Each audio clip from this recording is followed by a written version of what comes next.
Hey guys, welcome to another episode of the Every Arkansan podcast. I'm Drew Davis, and this week we've got my friend Marté. He was greatly impacted when someone invested in his life when he was in high school. Now he's investing through Young Life into the leaders of the next generation.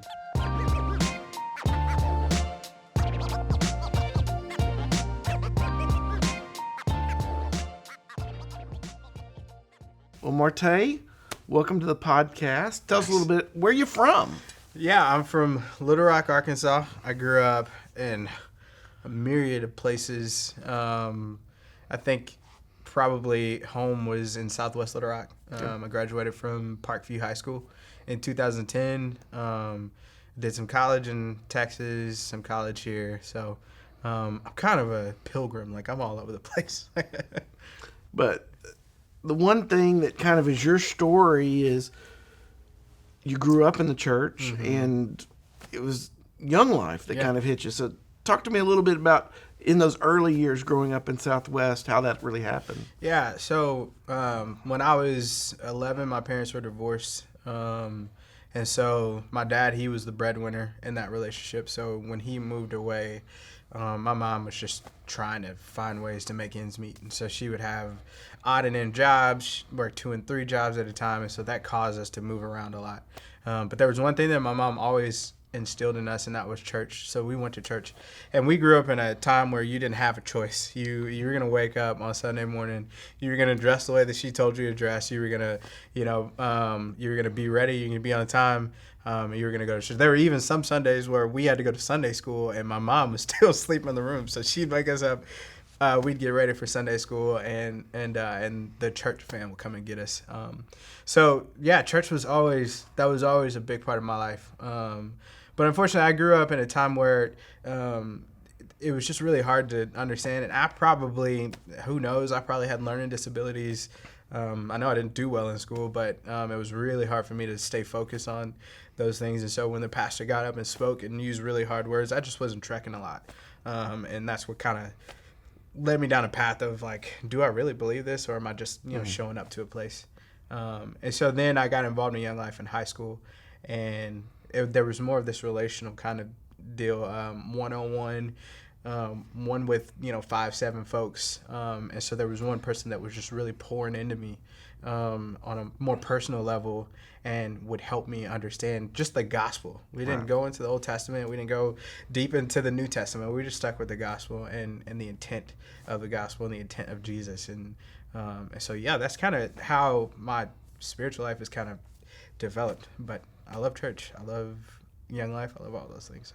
So you did Young Life, then went to college all over the place, and then what happened after college?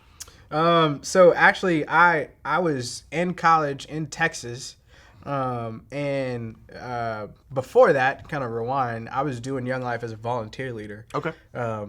My freshman year in college, and that continued up until I was a sophomore. Well, like I said, my parents got divorced, and I never really got an opportunity to live with my dad, but I grew up loving my dad. My dad was my hero. And so an opportunity kind of came up when I graduated from high school and did my 2 years and got my grades to where I could transfer to a different school. Well, an opportunity came up for me to live with my dad and go to school in Texas. And so that happened. And so I kind of gave up volunteering with Young Life and went to Texas and went to school. And it just wasn't right. When I was there, I only lasted a semester in Texas and didn't have the money. Ends just didn't meet. It didn't come together. My dad actually ended up taking another job. He had always moved around and took contractual jobs. So wherever they signed him, that's where he was going to go.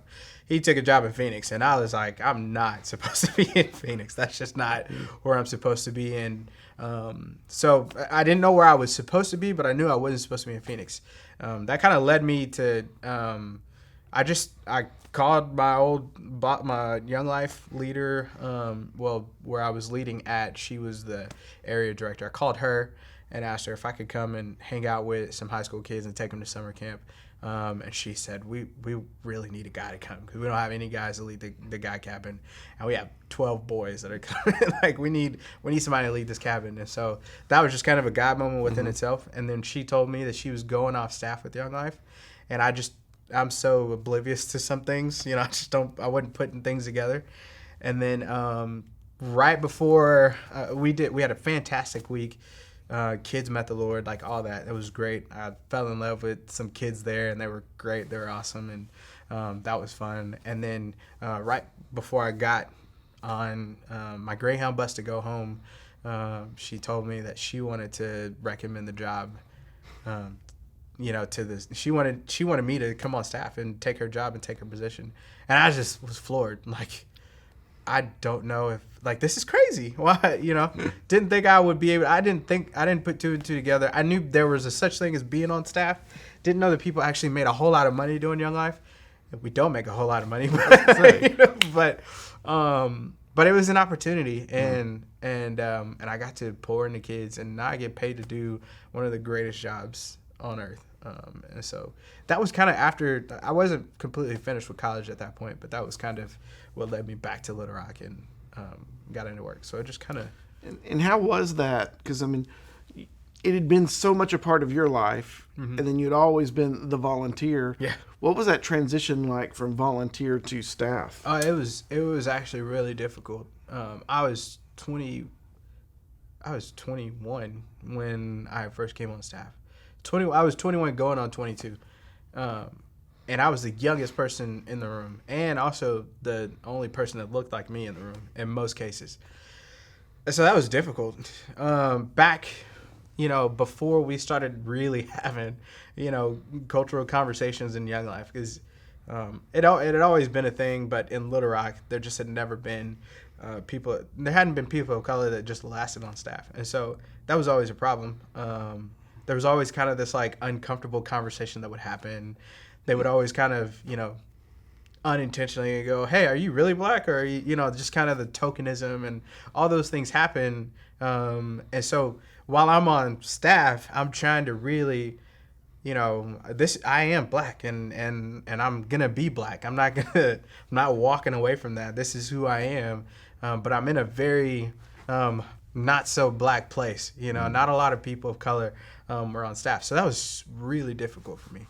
That was hard. It was hard in the community aspect of things. It was hard, just as like an identity kind of thing. There were struggles and battles that I had within myself. But I really had to go out and find a community that would embrace that. And then, we started to really have intentional conversations about what's offensive, what's not offensive, what works, what doesn't work. And we began to move the needle on those things. But when I first came on staff, that was hard. And I was young too, so I was kind of hot-headed. And just imagine a 22-year-old kid that knows nothing. That's what I was. And so during that, I mean, you had to have had someone that kind of mentored you along in that. Oh yeah, it was my Young Life leader who doesn't look like me either, but he was one of those guys that really he showed there was never a question of this is who I want you to be. There was always this I want to understand you. I want to know who you are, and that's really the role of a Young Life leader. In a lot of ways, our job is to really embrace our kids, the kids that we mentor, and love on them, and just meet them where they are. Not come to me and then I'll take you the rest of the way. It's meeting in the middle and meeting you where you are. And so my Young Life leader was very much that for me. Like, he embraced me and who I was. I was almost embarrassed to take him to my house once. Like, he right after what we call club is our weekly events. I'd always needed a ride home because I wasn't like the other kids in club. Like, they had cars, they could get home and that sort of deal. One, I didn't have a car, and two, I lived on the other side of the world almost. I mean, because from Reservoir to Southwest is it's way out there. And so I was almost embarrassed to, take him to my neighbor because he doesn't look like me. So I'm like, he's probably scared. He probably thinks people are shooting, and all these things, but he just loved me. Like, we went and he dropped me off, didn't judge me for that. Like, I thought he was going to do that, and that didn't happen. And, we just kept hanging out. And so when I graduated from high school, he just stayed in the picture. He was always around. He was just one phone call away. I could text him, talk to him about things. But we really, I think we really took off, like, when I came back and came on staff, because that was a big thing for him. It was a former club kid of mine, and he's doing staff stuff now. This is crazy. So he's always been there and has always been an ear for me, and it's good because he holds me accountable in ways that we just really don't like, like if I'm not really tracking with the Lord, if I'm, going down the wrong path or something like that, he's never shy of calling me out on those things. And that's the kind of, those were the kind of people that I needed in my life. You know what I mean? So, yeah, he was always there. He's still there. And so Young Life made this huge impact on you. Talk about some of the kids now that you've been in this for a minute and you're taking them to camp and you're spending time with them. Tell me a little bit about them. Young Life is the most fun thing that you could do. It's also weird because you have the adults that look at you and go, "Wait, what do you do?" And you just run around playing games all day, and then the kids are like, "Dude, you're way too old to be here," that kind of deal. So we're like caught in the middle of this like awkwardness, kind of deal. But the kids that I get to serve, they're tremendous kids, often misunderstood. They live in some of the hardest parts of Little Rock. But as I've been on staff, a lot of cultural dynamics have started to change the conversation. When I first came on staff, we had parents probably just didn't really care. It wasn't that they didn't care. They just had so much to worry about. And they were doing so much. And so to invest in the oldest kid, that was really hard. And usually it was like, this kid is old enough to be able to take care of themselves. I've got, the other three at home that are, that was how our household was. It wasn't that mom didn't care. It was more like mom is just struggling to make ends meet. And I'm so thankful that you can take my kids for a couple of hours and they can go somewhere positive. These kids are, they're experiencing trauma and they're going through things that are hard. And so they've got a tougher outer shell. But the minute you can get past the outer shell and get to what's, the heart, what's in their heart, that's when you really start to go, man, I understand these kids and I want to get to know these kids more. I've had several crazy cool stories and several crazy hard things that have happened in the midst of leadership with Young Life. One of my favorite stories is actually recently, my friend Terence Banks. His life wasn't necessarily hard. He was just a young, he's a high school kid, only child kind of deal, lived with his mom in an apartment, and he went to Hall High School. And Terrence was too cool for school, was like the pretty boy, like always had a fresh haircut, nice clothes, all those things. Typical only child kind of deal. But Terrence kind of just never really had a reason to love Jesus, never had a reason to go to church. And it wasn't that his mom didn't love Jesus. They just never went to church. She was working all the time and, taking care of business and that sort of deal. And so when we got to start hanging out, he just didn't know much about the gospel, didn't know much about Jesus. And that kind of created this callousness, like he just didn't care. Right. I don't really care about it because I haven't needed him in the past, so why should I need him now? And that was just a really unique and cool opportunity for us to continue to just hang out. And he came around club, and obviously we give our spiel on the gospel from 30,000 foot view. But the real ministry happens in the one-on-ones and just the after school going to get Sonic and that sort of deal. So we were hanging out pretty frequently, picking him up from school, going to get something to eat after school, that sort of deal. We went paintballing, just living life together or whatever. He and a couple of his buddies and then some of our leaders were always just kind of hanging out. And he went to camp with us that summer, and this was 2 years ago. He enjoyed camp, enjoyed the community, enjoyed being around people, and was kind of getting it from the speaker. We would have our one-on-one times at camp, and I would ask him all the obvious questions. How does this, so do you realize that we're all sinners and that we needed a Savior to be one with the Father? And do you understand? And he would just, no, I don't really get it. I don't understand that. And so I remember the last night before we went home of that summer camp week, it just was hitting him, and I said, "Are you ready to accept Jesus into your life. And he said, I don't think I'm ready for it. Like, I don't think I can do it. I don't think I can stand up. And at Young Life, on the last official day, they do what's called Say So. And it's how we get it from, let the redeemed of the Lord stand up and say so. And it's just basically, this is a sign that I've accepted Jesus this week, and I want to start following him. So all the kids get to stand up and get a microphone, which is dangerous, giving a high school kid a microphone. But in Young Life, we try to we try to break the rules sometimes. Anyway, every kid gets to announce their name and say they accepted Jesus. Well, we had tons of kids. I think we had like 19 kids that year on that trip that stood up, and I just remember it really broke my heart. Like Terence was on the edge of his seat, and he was ready to stand up, and he had tears in his face, and it was just something was pulling him back. And those are the kids that you want. Like I would rather a kid that's like fringe, like I think I want this, but I'm not gonna joke about it. Like I'm not gonna play with it. I'm not just gonna stand up because everybody else is doing it. And he ended up not standing up during Say So. But that was just another opportunity to walk, this life with him and keep pushing it and keep, talking to him about it and not really forcing it, but keep the conversation going and letting him ask the questions. And, I remember we took him again the following year to summer camp, and he just had all of these questions, kind of like apologetic style questions. And I'm just sitting in cabins like, oh my God, like I can't, like I only know so much, bro. I can't, Right. I'm trying. And I tried to answer him as best as possible. But there was one particular night where I knew that he got it, and you could see it in his face because he was sitting there during the talk. And I mean, he was just down and like stone faced listening to the speaker. And it was the resurrection. It was like cross leading into the resurrection, and how Jesus took on our sin, like he took our shame.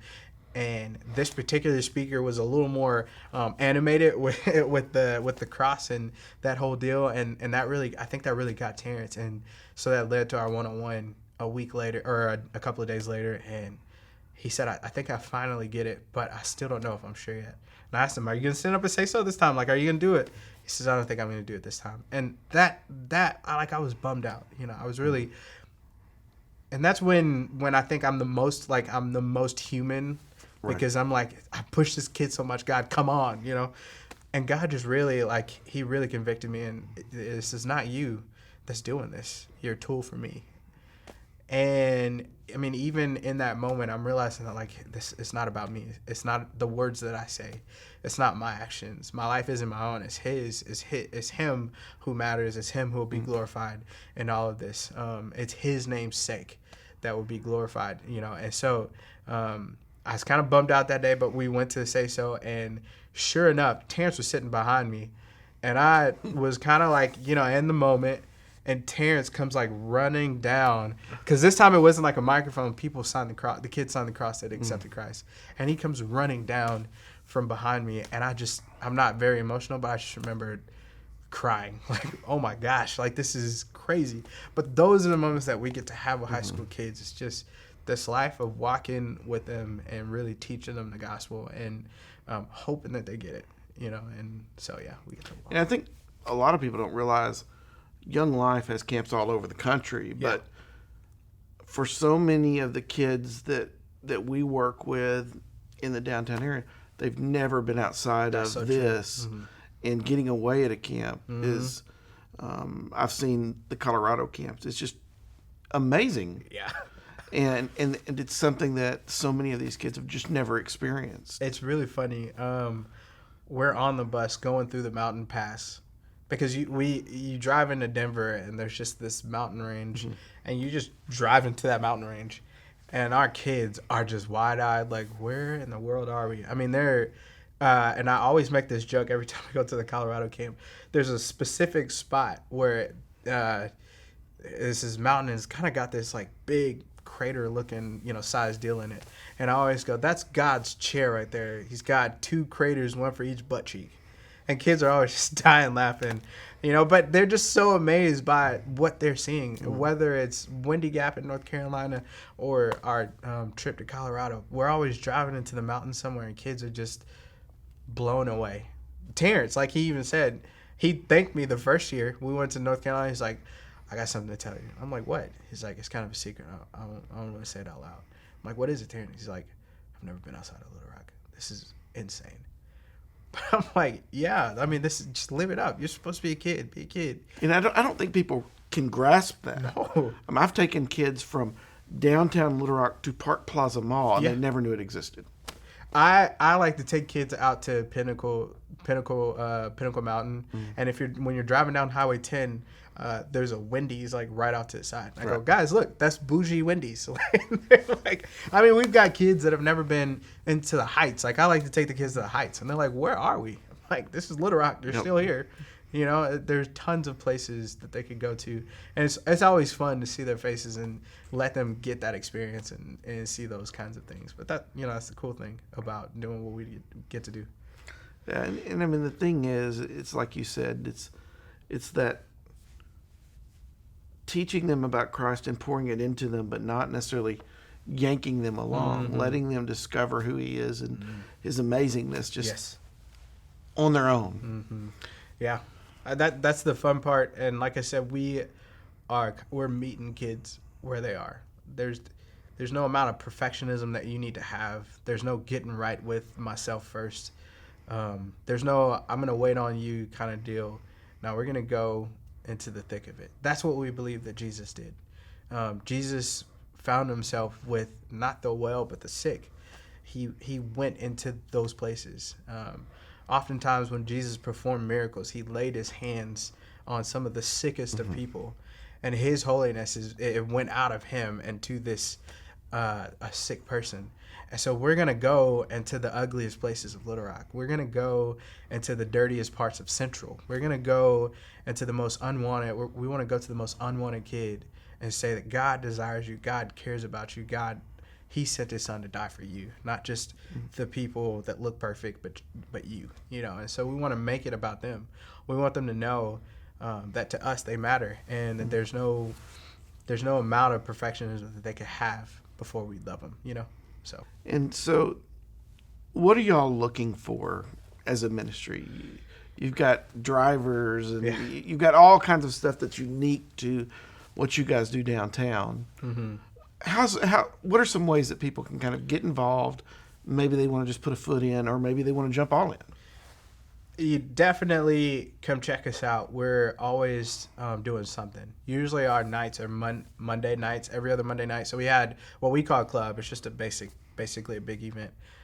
We have that every other Monday. And so we're always needing high school kids. We're always needing leaders. But come check us out. We're at Epic Church, which is on Main Street. It's a big, great building. If you know where Fuller and Son is on Main Street, it's right there, right across from the VA. I think that's the VA. But they can come and you can come and check us out, just see what we do.